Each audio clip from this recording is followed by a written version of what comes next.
Imagina que has descubierto un nuevo fármaco que podría reducir la presión arterial y quieres investigar su eficacia. Se lo administras a un grupo de pacientes y los resultados parecen prometedores. Ves cómo baja su presión arterial.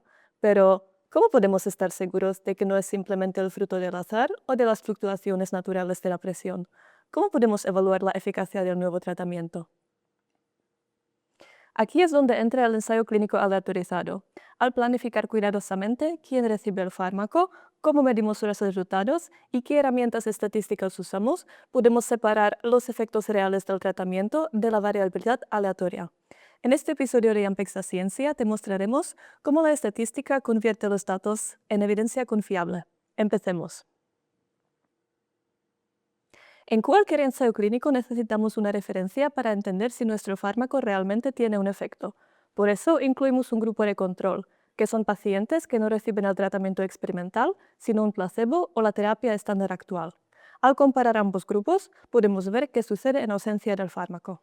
Esto es crucial porque los estudios donde los pacientes solo se comparan consigo mismos, viendo la evolución antes y después del tratamiento, no son fiables para demostrar un efecto, ya que muchos factores pueden cambiar la presión arterial de forma natural a lo largo del tiempo, como por ejemplo estrés, alimentación o la hora del día. Luego, utilizamos la aleatorización para asignar al azar a cada participante al grupo del tratamiento o al grupo de control, como si lanzáramos una moneda.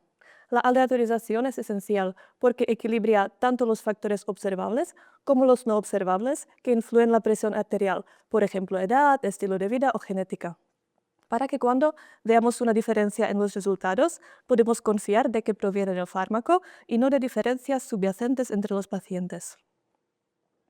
También aplicamos el enmascaramiento o cegamiento, de manera que ni los médicos, ni los pacientes, ni cualquier otra persona involucrada en el estudio sepan quién recibe el nuevo tratamiento y quién recibe el tratamiento del grupo de control.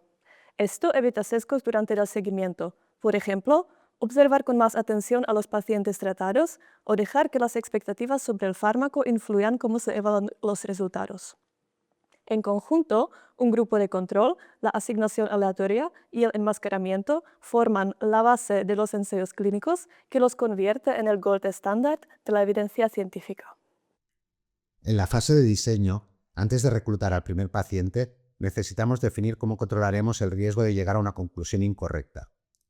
Existen dos tipos clave de errores.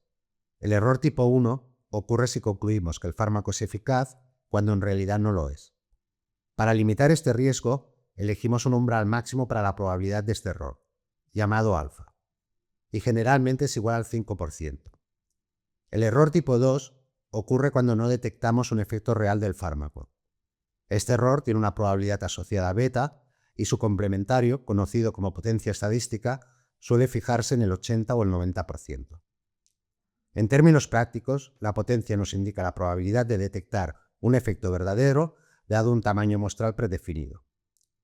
También definimos dos elementos esenciales: la diferencia clínicamente significativa que queremos detectar y la variabilidad esperada de las mediciones. En nuestro ejemplo, consideramos relevante una reducción del 5,5 milímetros de mercurio y estimamos que la desviación estándar de los cambios individuales en presión arterial es de 10 milímetros de mercurio.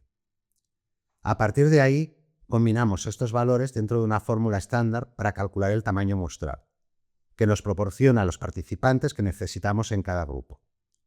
Cuanto mayor sea la variabilidad de nuestra variable de interés y mayor la potencia deseada, mayor será la muestra.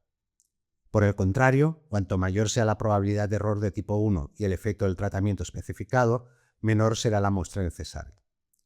Para calcular el tamaño muestral también necesitamos los valores z procedentes de la distribución normal estándar asociados a las probabilidades fijadas para el error tipo 1 y la potencia. Así, z igual a 1,96 es el cuantil para un alfa del 5% y z igual a 0,84 es el cuantil para una potencia del 80%. Al aplicar un alfa del 5%, una potencia del 80%, una delta de 5,5 milímetros de mercurio y una sigma de 10 milímetros de mercurio en la fórmula, obtenemos que necesitamos alrededor de 52 pacientes en cada grupo para tener un 80% de potencia de detectar un efecto verdadero de 5,5 milímetros de mercurio. Una vez que hemos asignado a los pacientes al grupo de fármaco o al grupo de control y hemos realizado el ensayo durante un periodo determinado, recogemos las mediciones de su presión arterial y calculamos el cambio promedio de la presión sistólica en todos los pacientes respecto al inicio.